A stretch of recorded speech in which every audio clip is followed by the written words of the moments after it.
नमस्कार दोस्तों, आप में से बहुत सारे लोग मुझसे प्रश्न पूछते हैं कि उन्हें योग का कौन सा कोर्स करना चाहिए। वो कंफ्यूज हो जाते हैं कि उन्हें सर्टिफिकेट, डिप्लोमा, एमए योगा या फिर एमएससी योगा में से कौन सा कोर्स करना चाहिए। तो दोस्तों, इसी विषय पर मैं आज बात करने वाला हूँ। सबसे पहले बात करते हैं सर्टिफिकेट की।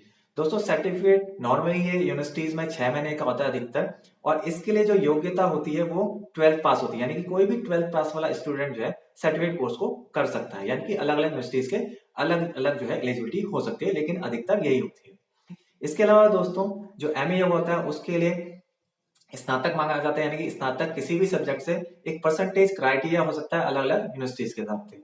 इसके अलावा दोस्तों, एमएससी योगा होता है, उसके लिए जो एलिजिबिलिटी होती है वो भी स्नातक होता है। लेकिन किसी किसी यूनिवर्सिटीज में जो है बीएससी योगा होना चाहिए, तभी आप एमएससी योगा कर सकते हैं। इसके अलावा दोस्तों, 1 साल का डिप्लोमा भी होता है जिसको पोस्ट ग्रेजुएशन डिप्लोमा इन यौगिक साइंस कहते हैं। तो उसके लिए भी योग्यता जो है स्नातक यानी कि ग्रेजुएशन होती है।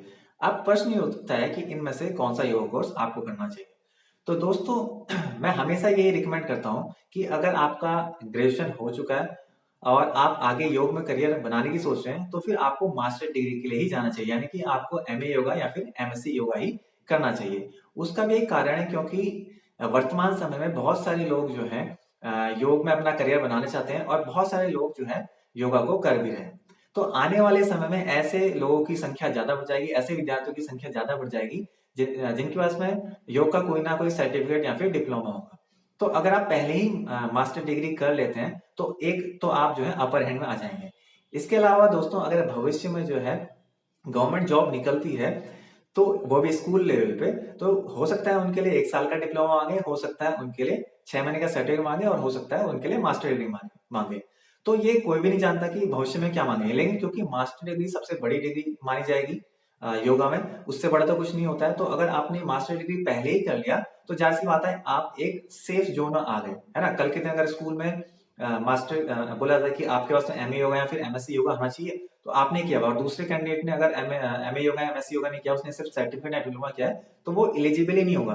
तो अगर आप डायरेक्ट पहले ही एमए योगा या एमएससी योगा कर लेते हैं, तो फिर आप सेफ जोन में आ जाते हैं। इसके अलावा आप 2 साल का अगर डिग्री कोर्स करेंगे, तो आपको जाहिर सी बात है नॉलेज भी ज्यादा होगा। आप योगा प्रैक्टिस ज्यादा करेंगे, तो जब आप प्राइवेट सेक्टर में भी एंट्री करेंगे, और कई सारे लोगों ने अगर अप्लाई किया होगा, तो जिसकी डिग्री देखिए, अगर पहले तो नॉलेज टेस्ट किया जाएगा कि किसका नॉलेज ज्यादा है। यानी कि आसन किसके अच्छे हैं, कौन अच्छी क्लास दे सकता है, प्लस उनका नॉलेज कैसा है, प्लस आपकी अगर डिग्री भी है तो आप अपर हैंड में आ जाएंगे।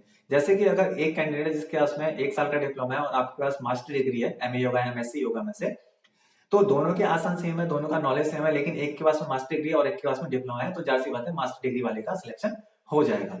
तो ये कुछ कंडीशंस हैं जिनके बारे में आप सोच सकते हैं। अब बात करते हैं कि एमए योगा और एमएससी योगा, क्योंकि इसमें भी बड़ा कंफ्यूजन आता है कि कौन सा करें।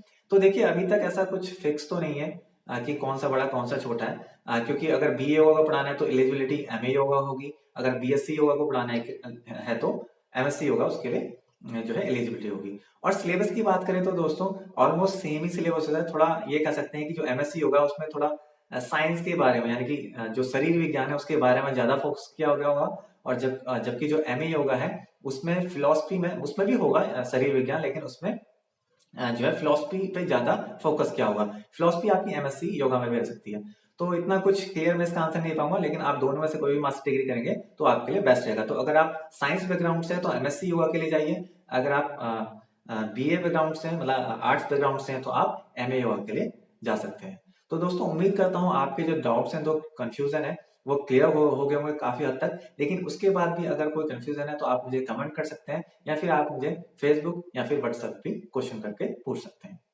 वीडियो देखने के लिए धन्यवाद। मिलते हैं अगले वीडियो पर, तब तक के लिए गुड बाय।